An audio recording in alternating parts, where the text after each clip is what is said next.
Hey everyone, been a while on my YouTube channel. About a month or so ago, I made a short saying I was going to review New 52 DC Comics. And I decided to start with Suicide Squad. I have Volume 1, Volume 2, and Volume 3. I am going to review all 3 volumes, but not in this video.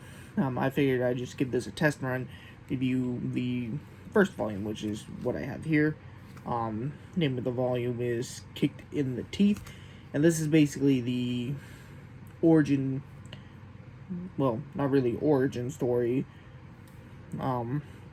This is the story of how the Suicide Squad begins, and it's actually a decent comic. I actually really like it a lot. But there is something I want to talk about, and it's the art style. Sometimes I feel like especially in volumes 2 and 3, the art style changes a few times. I'll get into that when I review volumes 2 and 3, but it feels like the art style changes quite a lot. Or at least a couple different times. So, first, let's get into this. Kicked in the Teeth, by Adam Glass. Forgive me if I butcher these names. I have trouble pronouncing some words sometimes. Federico Dello. I'm not even gonna say that because I can't even pronounce it. I don't know if these are the artists, writers. If anyone in the comments can tell me, I'd appreciate it. This one is collecting issues 1 through 7. Oh wait, this is written by Adam Glass, and the illustrated artists are Federico Dallocchio. Worked on StarCraft. And Clayton Henry, Adventure Comics. And Adam Glass, when he wrote this comic, he also wrote TV Supernatural, which is right here on the back. And I think I'm right about the art style changes, because on these covers, it doesn't really show the same artist. I'll just give you what I mean right here. It seems like the artist changes. I mean, these have all got Adam Glass on them. So they're all written by the same guy. But, it goes through several different artist changes. So thought I'd make that clear. But, starting with Kicked in the Teeth, it begins with the Suicide Squad sort of tied up and being interrogated by a group of men and basically tortured. Deadshot is literally being kind of tortured like that with rats. And then you have this cool double page spread of the Suicide Squad. You had King Shark right here being dehydrated with some sort of heat lamp like thing. Harley Quinn down here, which Harley Quinn is one of my favorite DC characters. Both for the reasons you think and not think. This comic's also got Diablo in it. Now, my only exposure to Diablo pre this comic was the 2016 Suicide Squad movie, which I didn't really. I have mixed feelings about that. I both don't like it and like it. I'll just leave that separate. Maybe I'll review the movie if you guys really want me to. But this goes into some of the backstory of the characters. This one shows the backstory of El Diablo, and Diablo essentially was going after a gang, and they shot at him, so he fired back with some fire. And he's talking about Earn on his streets, earning on his streets, then you pay what he sets. But he accidentally ends up unaliving a mother and a daughter, which makes him very remorseful, and he kind of regrets what he had done, and that kind of breaks him a little bit. And to be honest, I kind of get where he's coming from. Wait, no, I don't actually. That's kind of fucked up. Why would I say that? I can understand a guy regretting actions he did immediately, is basically what I'm saying, because I'm pretty sure everybody's had actions they've done and regretted. But he essentially tries to find redemption throughout these comics, and I think it's way more apparent in, I can't remember if it's volume 2 or volume 3, but for the first 4 issues we get a little bit of a backstory on the characters. Like Harley Quinn, we see how she was arrested and inducted into the Suicide Squad. She was arrested by Black Canary, another great DC female character. And I believe this is after Joker. Something happened with Joker. I'm not too sure on that. I think it happened before Death in the Family. Which that's also a comic I will be reading and reviewing. Then we get a bit of a backstory on Deadshot, but I think that comes later on in the comic. Which, by the way, I have to say, Deadshot in these comics is like an MVP type character. He's got a lot of really great moments. He's kind of badass in the way he acts. While the Suicide Squad is being tortured for information, King Shark just bites this dude's arm off, which I thought was pretty cool. And you have this guy with a mask on. I'm trying to see what his name is, but I can't find it. Oh, his name's Savant. And they're basically looking to see what Task Force X is, like trying to find out what their squad is. And he tells them, he reveals the information, and we find out that the squad went on a mission to retrieve somebody alive or dead, I think. Dead or alive, yeah. Bring an extracted rogue agent, dead or alive, and they basically bust into his cottage in the middle of winter time. So, by the way, there's the cottage down there. But I just want to focus right up here. This panel with the squad right here. I actually really, really like this panel. Oh, and I kind of dig Deadshot with his jacket and then his regular suit, who almost gives the vibes of a this is gonna sound stupid, but kind of gives me the vibes of Leon Kennedy, kind of, not gonna lie.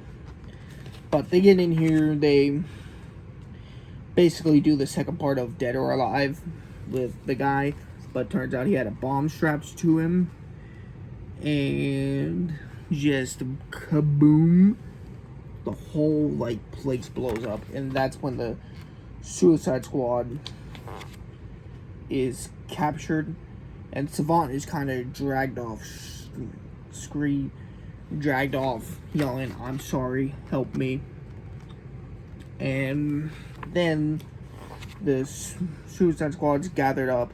It looks like they're about to be unalived, but turns out they passed the test, because it was a test by Waller to see if they would stay loyal to her.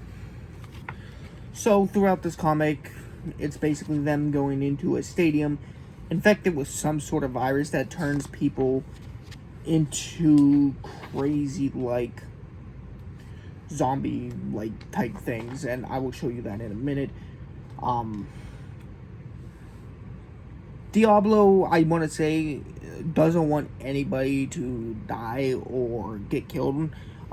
That's something that's brought up multiple times within this volume and later volumes.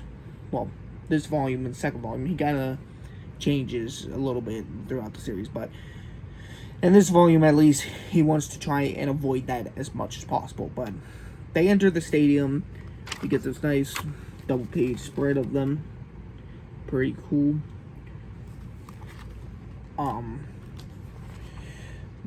And they're basically being told by this one guy about the virus that's being spread. And as you can see, it kind of turns them into like almost Metaloid, like zombies. And the Suicide Squad, the man who was telling them about it, he was infected, so Deadshot unalives him.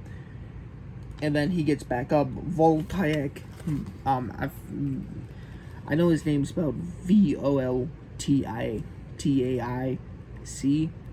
I don't know how you say his name, but there he is.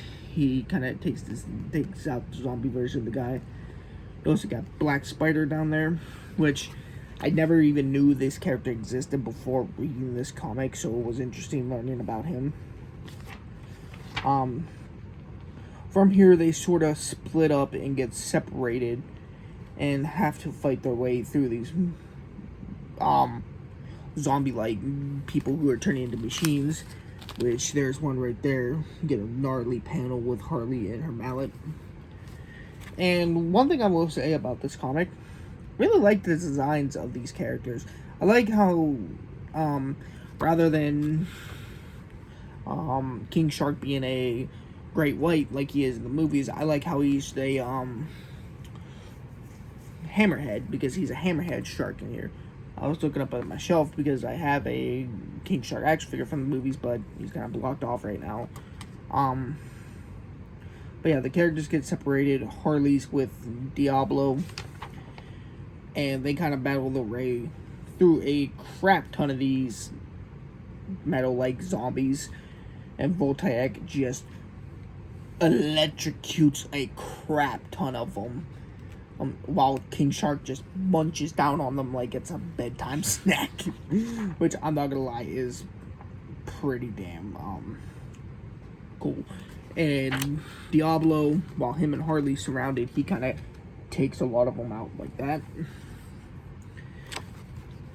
And their target they were sent in here to retrieve, because it's a girl, they were sent in here to retrieve.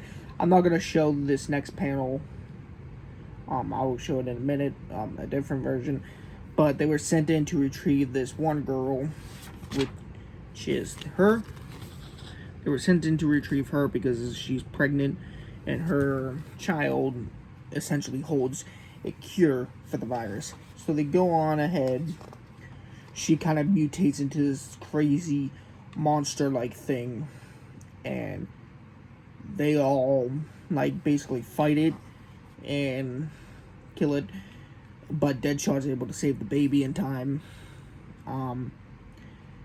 And one thing he does is he, under orders of Amanda Waller, unalives Voltaic. Right there.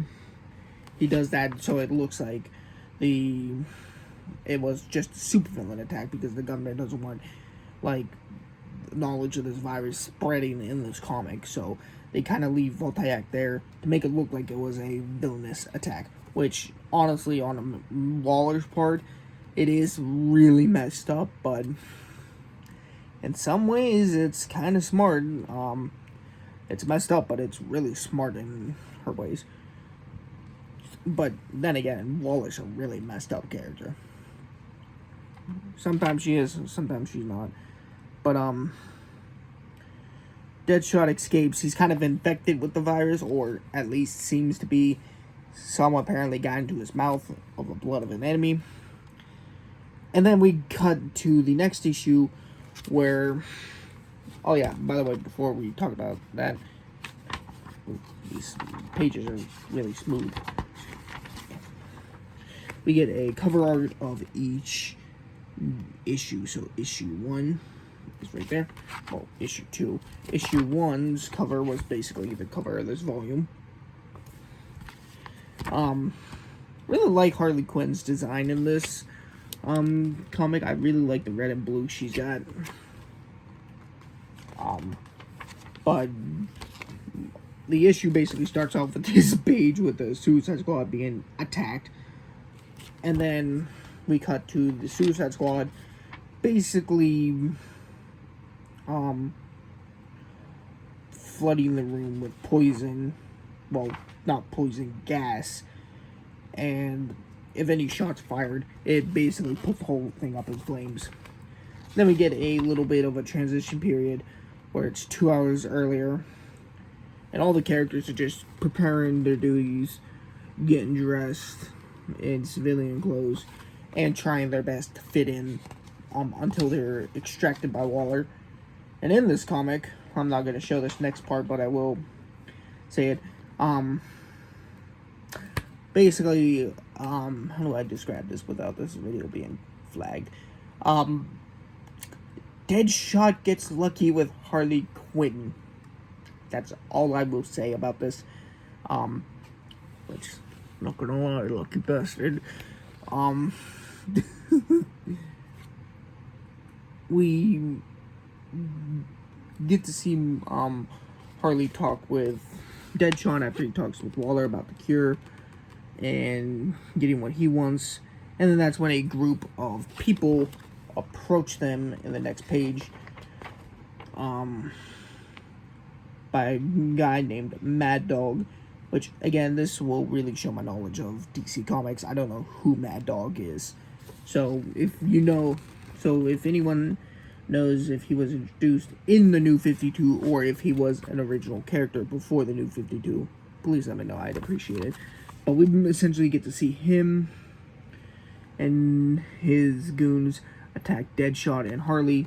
Then we cut to the present, where Black Spider is injured on the ground and there's gas everywhere, and you kind of get this like almost like a hissing, not hissing sound, but the noise gas makes when it's leaking. You essentially get that, but then Mad Dog and his crew walks outside, and Mad Dog right here pulls the trigger right at the building.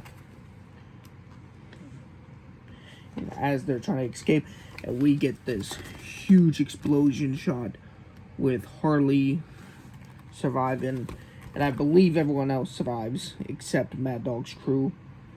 And then Mad Dog basically escapes, but comes face to face with King Shark, which, man, look at that design of King Shark. I really love the design of this guy.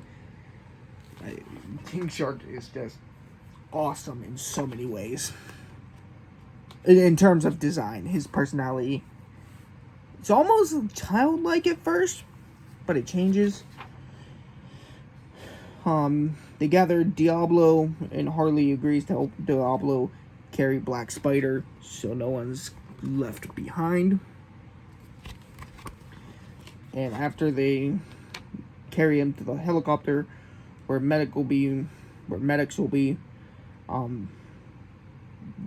By the way, I should mention this: the neck bombs that they put in this comic, because in this comic, each character of the Suicide Squad has a neck bomb in them, and if they disobey, Waller presses a button and kaboom, basically pop.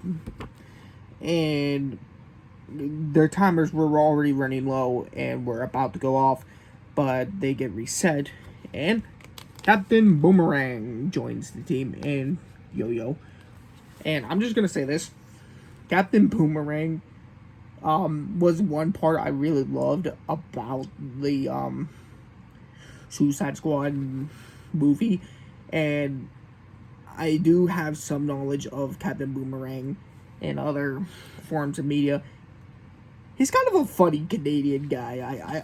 Wait, no, not Canadian, Australian, I believe. At least I think he's Australian. Forgive me if I misinterpreted that. Didn't really mean to. But he joins the squad along with a person named Yo-Yo, who's got, like, kind of very stretchy, like, powers, almost like Mr. Fantastic and Luffy from One Piece. Which, I'm just gonna say, that's like the most basic ass kind of superpower. That and fire abilities are basic to me. But if they're used in an interesting way, I can accept them. And his are kind of used in interesting ways. But he joins the team, and Captain Boomerang brags that he's the leader, and he was given a device to pop all of the Suicide Squad's neck. Then we get into issue 3, which here it is. And they kind of have to go after another target. Which this seems to be a repeat thing, which is common. Sorry, I just picked this up off my floor. It's my Funko Mystery Mini, but it's a common thing within the comic. They're going after people a lot in the comics. Like, it's very common. They're sneaking into this one base where Bad Company is, and Captain Boomerang's giving orders like smash and grab, basically. So they get through the base. Here where he talks about giving them orders. He gets through the base. They find the doctor they're supposed to, but she takes cyanide. And if you don't know, cyanide is very deadly to the human body. It can kill you if you consume it. But El Diablo basically uses his fire powers to give her, I think it's CPR, and burn away the cyanide in her system, which is actually really unique. You never see fire users in a comic using their fire abilities to burn away a disease or anything like that in a comic. So I really like that, what he does. And this entire time, Deadshot and Captain Boomerang keeps arguing over who's in charge. They get caught by another Basilisk guy who basically sets off a self-destruction and commits Big Boom. But they're all protected by Yo-Yo, which I'm not gonna lie, Yo-Yo right here in this panel almost made me go, when did the Blob join DC? It was really just a funny moment for me. But they get through the wreckage and start moving throughout the base. Kind of leaving the base while carrying the doctor they were supposed to extract. And then they come face to face with Grey Laura of Basilisk. Here is what Grey Laura looks like. Get this nice big double page spread. Almost gave me a little bit of Melina vibes right there in the corner. But there's that she starts attacking Deadshot because apparently her sister, oh wait, no, her name's Fonye. I don't know why I thought it was, what she said it was, Grey Laura. But she believes, Deadshot is behind the disappearance of her sister, I think. And, Captain Boomerang's really confused at what's going on, and even Harley's confused what's going on. But I think Grey Laura mentioned something about Joker being dead, and this kind of sets off Harley. And as we all know, Harley's just in bad shit crazy for Joker. And Deadshot starts going over Fonye.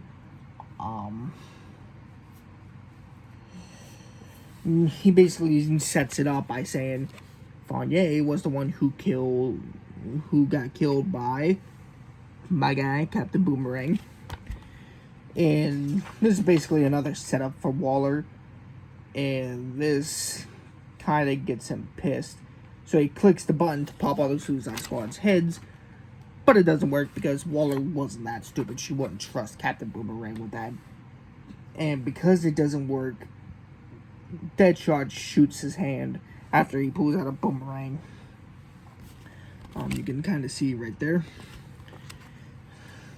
And they get to leave, but they leave Captain Boomerang with them. They arrive back at base with the military, police, pointing guns at them and escorting them in. And they have to get down with their hands on their necks. And then there's Amanda Waller right in there. Waller basically lectures Deadshot for giving orders on his knees because he wants the neck bomb deactivated, so he's giving her orders. And he's not really supposed to do that. He's a criminal. So she basically lectures him a bit. And one guy is stupid because, well, first Waller tells Deadshot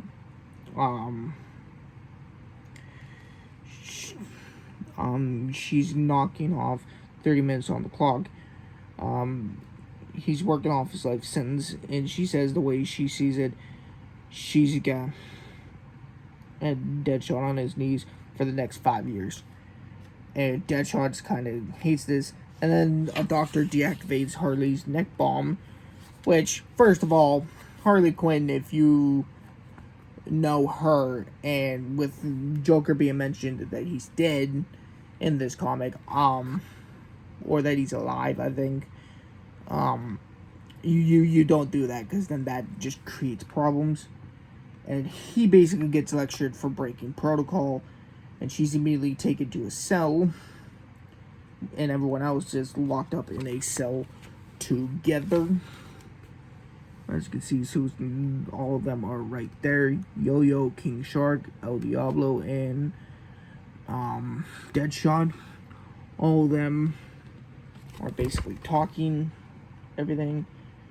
And then an alarm goes off. And it turns out there's a prison riot going on. And they kind of have to stop it. And this is really where Diablo comes into play. With him, Deadshot just starts going ham.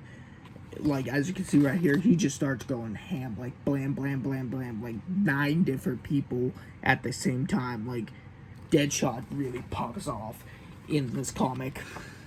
And Diablo's trying his best not to kill anyone, because that's his whole thing. He doesn't want to kill anymore. So he tries his best to keep everyone he can alive. And he even says here, Yo-Yo basically protects them at first. And he's trying to get everyone to go back to their cells, but they won't listen. And Waller's keeping an eye on the whole thing from her office, seeing what's happening. And Black Spider's cornered by some goons, and he has to try and fight them off, which he does successfully, I do believe. Yo-Yo's commanded to go find King Shark, and by the way, Black Spider does defeat the criminals.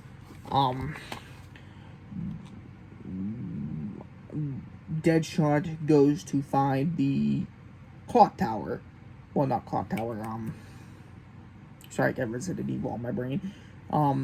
He goes to find the guard station to get a hold of a turret, and El Diablo backs him up, but tries to get everyone to leave before Deadshot kill them, to get them to go back to their cells, so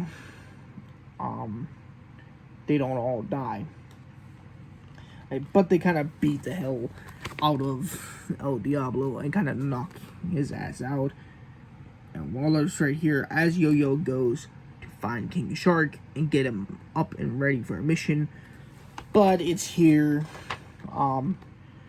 where King Shark just eats Yo-Yo. Like, he just straight up eats him like he's spaghetti. And it's kind of funny because when I first read this, I was like, yeah, he's eating him like spaghetti. And yeah, I'm not gonna lie, the dude's a little cute here. I won't lie about that. He's a little cute right there. But basically the whole squad is down because Deadshot gets to her turret but doesn't get to use it in time. and the whole squad is just down until El Diablo gets up and yells, "Devils, still you slaughter even with my warnings. If it's hell you want, then I will show you how. You mocked my words of redemption, saw it as a weakness." And then he tells Deadshot he's safe, and we get this cool ass panel. We see him power up right there, and we get this cool ass panel right here of Diablo and his fire powers. And I have to say, this is what locked me in for the comic, because that is just cool as hell, man. And he basically burns everybody alive at the front, and everyone else is sent back. Deadshot's critically injured, so he's taken to go heal and get the virus healed and everything. And he gets time with a little girl he knows. I don't know if it's his daughter in this continuity or if it's someone he's close with, but he talks to them. If anyone has any info on them, let me know. By the way, he just looks really fat in this angle right here. He has 30 minutes to talk with her and see how she's doing, but... Oh, wait, no, it's an hour. Forgive me, I thought it was 30 minutes. But Waller takes it away because something comes up. Turns out Harley Quinn was the one who killed 2 guards and caused a prison riot. So Harley goes off on her own, and then we get introduced to some new people. I'm trying to figure out their names. One's a set of twins with illusionary base powers. Here we are, and I believe that's Savant back there. I believe. Actually, I may be wrong about his name again. Yeah, it's Savant. And so I was correct. But they're hunting down Harley, and they shoot what they think is Harley right there. And they're basically arguing. Deadshot was aiming for the leg, and Savant basically says, "I know, I like to play with my food before I kill it," and basically talk about Harley. So everyone goes after Harley, but it turns out not to be Harley. It just turns out to be not a clone, but a doppelganger. Then we just get this page of a bunch of doppelganger Harleys, which, by the way, the midget tapes all looks kind of funny. So we get that. And they basically take down all of them, while Harley goes back to Arkham Asylum, grabs a doctor, and we basically get to see a little bit of her backstory as she recounts it. And we see the talking between her and the Joker. And we get the classic Harley Quinn story where she was a therapist for Joker, and then he kind of slowly turned her into it. But she's not dumb either, because when she first meets Joker, she basically tells him with the razor he better use him, because she basically tells him he better not hope he misses with the laser, because she says if he does, she will kick his nuts. And I think that's funny. And her previous employer, doctor, she kind of takes her, and she's pleading for her life, but Harley doesn't let her live, let's just say. And then they defeat everyone. King Shark eats the midget clone thing, and as they're interrogating the 2-headed one, they basically get the location of what Harley's doing. Harley goes back to the funhouse where her and Joker had, and then we get more of Harley backstory, with him convincing her and basically being brutal. He cuts off the finger of someone she knows or loves, and just does classic Joker shit. They find out she's going to go, that the police precinct has Joker's face, and she's going to Gotham City PD to get his face back. And well, she gets caught, and that's a big problem, because if she's caught and she's registered and they find out she's still supposed to be in jail, well, then Task Force X gets exposed, and that can't happen. So they have to cause a distraction. So the illusionary twins, I forget what their names are, they basically make King Shark attack by making look like it's Clayface. It's because King Shark, again, is supposed to be in prison, so making it Clayface was a smart choice. Savant and Deadshot fight their way through the police station to get to Harley, to apprehend her, and they're knocking out police left and right, trying not to kill them. And we basically get Harley telling her superior, the one she killed, that she has a crush on the Joker. And as she's yelling at Harley, she kind of flips out and basically slashes her with a knife. And then she just runs away and grabs a gun and breaks the Joker out of Arkham Asylum. Don't know why, because he's crazy. Crazy goes with crazy. We get more of Harley fighting Savant and locking him in a cell where he steps on a mine, but doesn't go off until he moves. So he just doesn't move at all. Harley basically trapped him in there, and as the illusionary twins are running, with King Shark trying to escape, one sacrifices herself to give her sister a chance, basically trying to expose Task Force X, and that is when Waller detonates. And then Deadshot continues to go after Harley in the book, and he finds her within the police precinct in the dark, and he's blinded with his night vision by Harley. Oh, the comic. Lost my page here. Give me a second. And he's knocked out by Harley, and we get the classic Joker throwing Harley in the vat of chemicals. And usually this, he says, basically comments how they usually basically fried at that point. But then Harley, we get the classic Harley reveal. I'm not going to show her because she's practically not fully clothed here, basically half clothed, I will just say that. But we get the scene of her talking to herself and talking to Deadshot, slicing his face with a knife, his lip. And she wants to talk to somebody, but she's not wanting to talk to Deadshot. She wants to talk to Joker.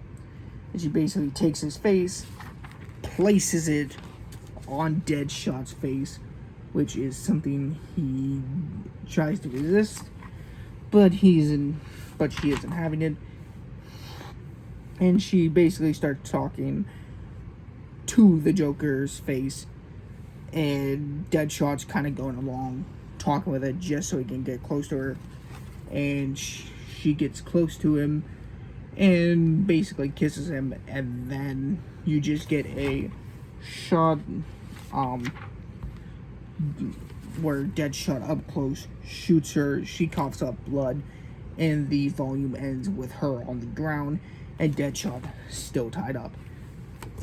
Then some extras we get in this volume. We get some nice artwork of Harley and Deadshot and of Black Spider. So overall, the comic, this sets up hunting down Basilisk and sets him up. I know I didn't do a good job with this video. I don't write scripts for videos or whatever, so I just go off of what I can remember. And looking through this book, I can remember what most happened in this book. But that's what happens in this book. And I found Volume 1 to be an enjoyable read. I really like the comic a lot. Excuse me. I really like the comic a lot. I think the Suicide Squad was off to a great start in this book, and the art is really nice. But like I said, the art changes so much. Let me give you an example. So, you know what? No, I'll just save that for the next read. But yeah, that's my thoughts. But my thoughts on Volume 1 as a whole, I think it's a great start to the Suicide Squad volumes. I think Harley kind of going through a manic episode like that, and we explored each of the characters' backstories, like Diablo's, Harley's, is nice. We get to see how Waller basically plays her hand at everything and sets everything up, and basically has contingency plans. It's a nice start to the series of comics, and I really like it. I think it's a fun and enjoyable read, and I recommend, if you're a comic book reader, to look it up. And I hope you guys enjoyed this video. I really love the comic. It's strong. It's got a nice start to it. The characters are nicely written so far, and I hope you guys enjoyed it. My next video, I may do a action figure review, or I don't know. I kind of got to restructure my channel. I know I took a bit of a break, but I got to restructure it a bit. But yeah, I hope you guys enjoy that, and what I might do is that I might either do another comic review, or I might review something I want to do is TMNT. I'd like TMNT, but I have to figure out how to get that done and record clips. But anyways, hope you guys enjoyed. I know this video isn't going to be perfect, but I really do hope you guys enjoyed. And if you have any tips on how to improve my style of video recording, let me know. I probably won't edit like images into my videos because I'm not good with that. So most of the time I'll probably be just showing you images straight from the comic. But if you have any tips on what to do for my videos, please leave them in the comment section. And if you have any recommended reads for comic books, let me know, and I'll try to get into them. I would like to review The Last Ronin, but I don't have a physical copy. I should get that. I probably will at some point. But oh yeah, before I leave, this might be my next review. I might review some Gears of War comics. I'm a huge Gears of War fan, and I might review some comics because Gears of War's got some nice comics. Hope you guys enjoyed. Stay tuned. Hope to review more comics in the future. And have fun.